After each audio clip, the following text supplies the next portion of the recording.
Here we go. Blaine and Lindsay. Oh my God. Welcome to my YouTube office where I have no idea what I'm doing, but I want to talk shit. And I feel like I'm being left out. Anyway, Love After Lockup recap. This is season 5, episode 20. And now we are talking about Lindsay and Blaine. So last week, Blaine came to Lindsay and said, listen, I'm having some sleeping problems, insomnia, eating, all of that. The doctor recommended medicinal marijuana. The problem is that Blaine has addiction in his history, and that's what I think Lindsay was worried about. But the way she went about it was very, very wrong. And let me just tell you why. So I studied addictions counseling, never practiced, but I got enough experience in my own home.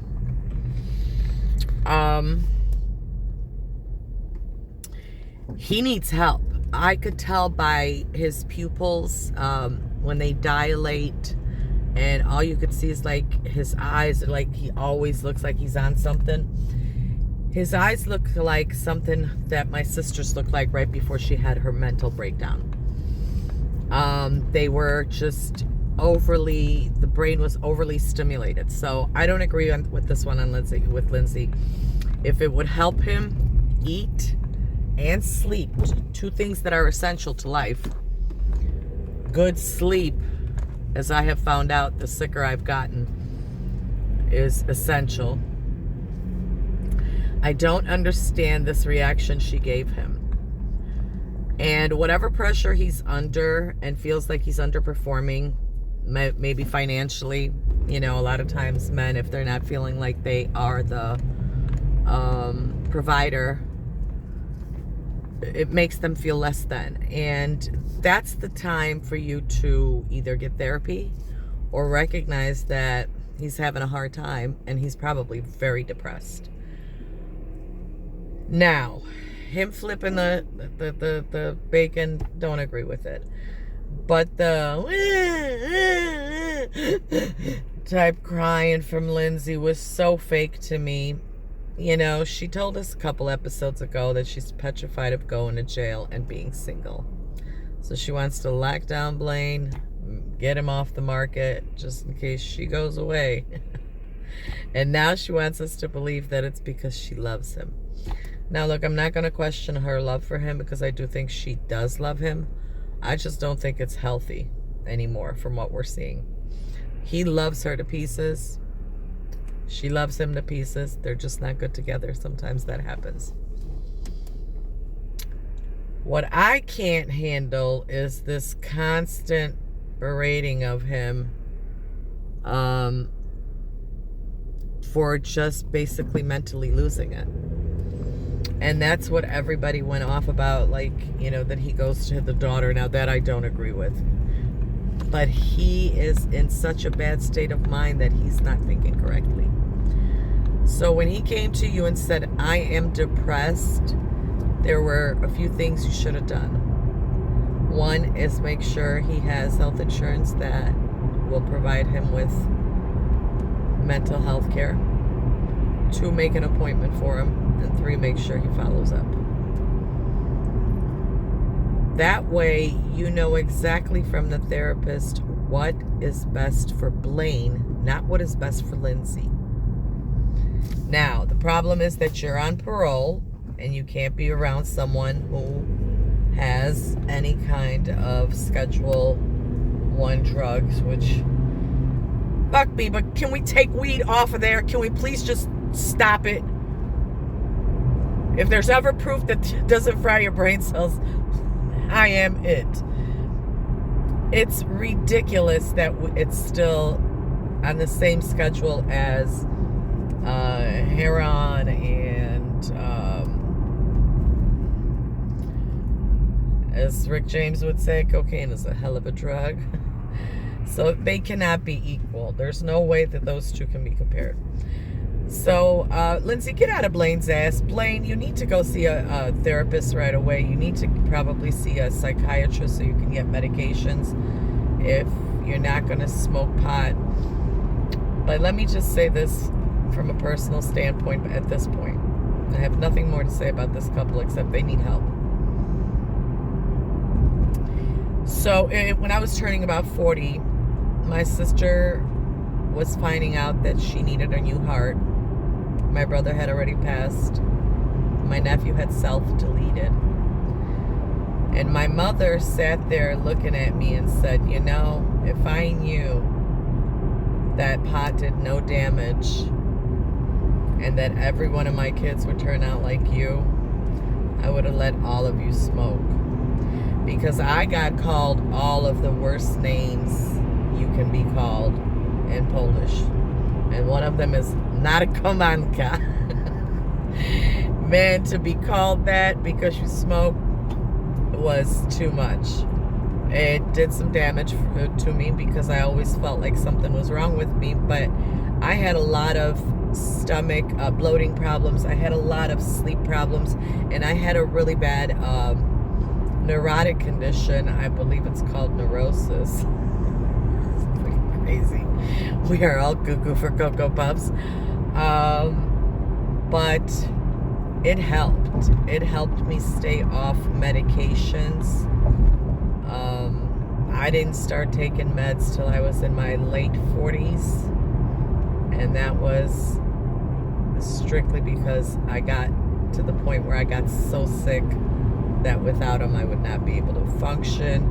I would not be able to go out, do regular things like grocery shop, go to the gym like I make myself do. Well, now I don't have to make myself do that anymore. So it has helped in many things. And that's why I think if Blaine is not bipolar, because if you're bipolar, you should not smoke. My sister was, and when she did, she got paranoid as hell. So, no. So some people cannot smoke it. But as long as he's not bipolar and it's more of a PTSD, which I'm sure it is, all the crap he's been through in his life, let him smoke. Can we just pass it around and take a toke? Leave him alone. Let him smoke. But Blaine, you got to stop going to a little girl complaining about her mama. No matter how bad her mother is, in her eyes, her mother is everything. And no matter how much you do as a stepfather, you're still just going to be that, a stepfather. It's a really unappreciated role. Most stepdads do not get the recognition or respect that they deserve. So make sure you are ready for that, because that can and does happen more often than not. Forgive my bad view. As long as the audio is good, you will be forgiving, right? That's what my class told me. Anyway, so there goes Blaine and Lindsay. That's it. They're fighting, they're making up, and then in the end, this chick is trying on wedding dresses. So let me just picture this. You're inside of a wedding shop. You find out some information while you're in the wedding dress. You need to make a phone call right away. You walk past the desk and past the staff inside the wedding with the wedding dress on. And the lady says, did she just walk out with the wedding dress on? Then when we heard that, we all said it simultaneously with you, ma'am. We all felt it. It was like such a white trash thing to do. Can we stop? Can we stop? And the barefoot, oh my God, all the nastiness on the streets. Can we start wearing some shoes? Anyway, that was the end of that with Lindsay and Blaine. To be continued next week. She says there's no way to return from him talking about her. We'll see. And the next one, oh my God, Sean and Sarah and Kirek and Brittany. Which one do we do next? Okay, let's do Key-Rock and Brittany real quick. So Key-Rock gets his pass. They're able to drive to New York to go see Brittany's grandmother, whom she hasn't seen in 6 years. Now, the backstory is that Brittany's mom is batshit crazy, which at this point I would agree, because if her grandmother has embraced her and loves her, it would let me know that something with the mom is wrong, especially when she told the grandma that she was in college and not prison. And why did she take her away from her grandmother? She had a chance at success there. That's probably why. So there's something's going on with her mama. But when Abuela said crazy, I was like, oh, I feel you, Abuela. I feel you. I feel you. Babcia powiedziała prawdę. Abuela told the truth. It was a wonderful moment with her uncle to let her know he has her back.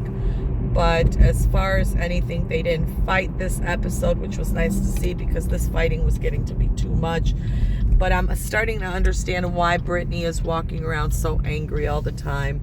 And she's a wonderful person, don't get me wrong. But she's so angry because she holds so much resentment. And now that we are learning tidbits, I don't blame you. Young lady, I don't blame you for having resentment, for having lived such a rough life at such a young age. No one deserves that. No one. You were just a child. You didn't deserve anything that happened to you. And I am so proud of the way you're turning out right now. Key-Rock too. He's got his family. Now the thing that's going to be the contention between these two is Abuela asked them to move to New York. I believe that's where they are. And they are currently in Virginia. And because Key-Rock's mom is very sick, that would, you don't want to leave. But then grandma's getting old. So you're just like, it really does become an issue and contention in a relationship. So I wonder how they're going to work that out. Maybe the grandma can move. Or Key-Rock's mama can move up closer. I don't know. That one is going to be interesting to see. But I love the way she showed love to Key-Rock. I love the way that the uncle accepted him. And just the respect. Listen, you don't have to agree with anything anybody does with their personal life. But respect them enough. If they're respectful to you, respect them enough to not say anything nasty if you have nothing good to say at all. Especially if they're your family. So, we'll see what's going to happen with those two. I really do wonder. Now, next, we've got our last one. And it is, oh my God, Sean and Sarah. Lord have mercy with this woman and her plastic surgeries. And then, of course, a couple weeks ago, we hear about the pills and how she's getting more and more. And then she has another surgery and she needs more, and another surgery and she needs more. Surgery is very painful, so I'm not going to tell her she doesn't need them. But if she had that much of an addictive personality the first time, I guess that's what it was. She was addicted to either heroin or prescriptions. I don't know. That one is a tough one. The tummy tuck, Lord, that's, I'm going to say this. My nephew had one, and Sass said to the nurses, did it look right? No, Sass, it looked like it had an infection. My nephew got MRSA from a damn tummy tuck because the doctor doctor's office wasn't clean enough. Let's just say that. Oh my God, let me tell you that, y'all, that was a nightmare. He appeared on a nationally syndicated news program in Chicago talking about the subject years ago before he passed away. And the surgeries are starting to bother me because when is she's not working. Her mom's taking care of the kids. She's having surgeries. And Sean is busting his ass. Now, we used to call him Super Stupid Sean on Sherelle's World. Barry Sanders, you're guilty of that one because I can't get Stupid Sean out of my head. Anyway, Sean was doing good, but you know what I don't like? Sarah, he has 6 kids with somebody else. And if he's supposed to be sending money that he's not sending, don't you ever dare get mad at that woman. I have experience in this. I fucked up. I got involved in a place my nose didn't belong. I did. And when my son later told me that it hurt him, I felt like a piece of shit. So take your nose out of their business and leave it the fuck out. I don't care if you're his wife. You have nothing to do with him and her and their 6 children. Nothing. She was there way before you met him. And worry about yourself and your pill addiction. You got a kid that's little that needs you. And that shit could take you way back to prison or worse. With the numbers the way they are, you know, lily white babies are dying now. So now it's epidemic. But when it was crack, it was lock them up. You think people don't know? I'm not stupid. White is not right, and just because, you know, it doesn't mean that I don't know what happened in the 90s and the difference I see in the response. So I'm more worried about her becoming an addict and not being in her daughter's life. Both her daughters' lives, because she's got an older one. Yeah, her and Sean have a daughter too. Okay, so she's got 2 daughters. Anthony's already in prison, addicted. Or no, he disappeared, addicted. It's hard enough on your daughter. And it's concerning that you're having all these surgeries back to back to back. As soon as one heals, you have another. That lets me know either you have serious body dysmorphia issues or you're just doing it for the meds, like he said, because Sean would know. Now, Sean and his towing business.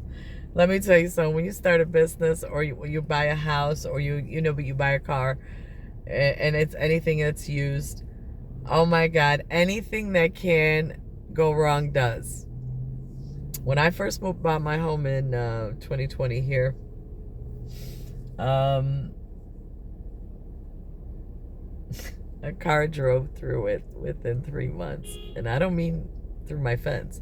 I mean, through my freaking house. It was inside my motherfucking house. Do you understand? A car was in my bedroom.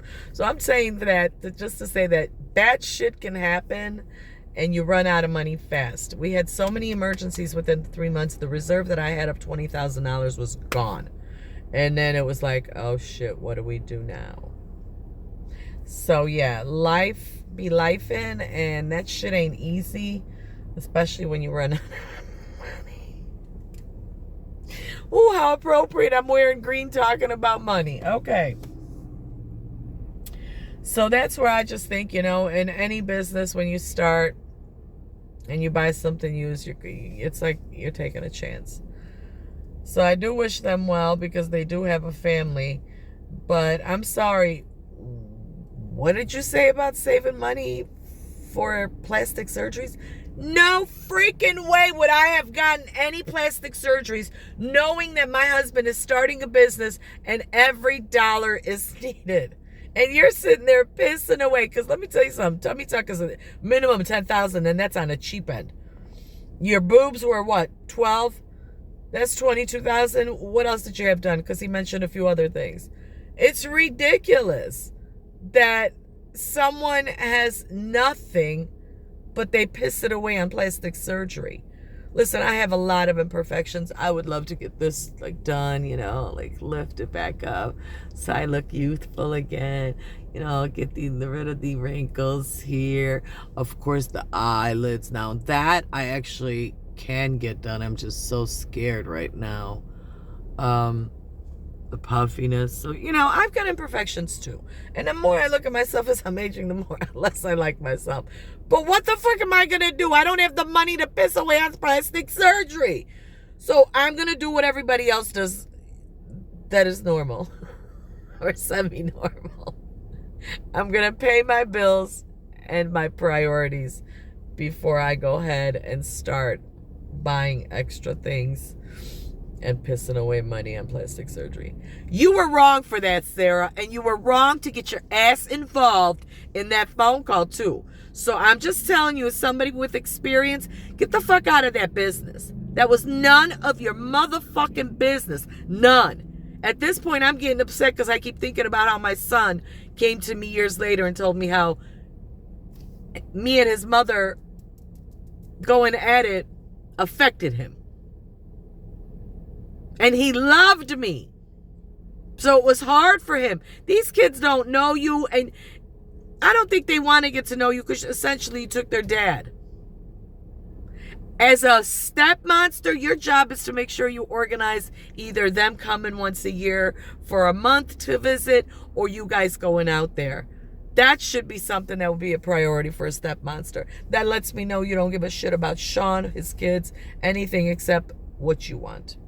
So on that note, I don't know what else is going on. I'm trying to think. Chance and what's her name? We're not on this week's episode. Oh my God, that's a fucking train wreck. Oh my God, this channel is so appropriately named. I kept thinking about train wreck because I'm a walking, talking train wreck.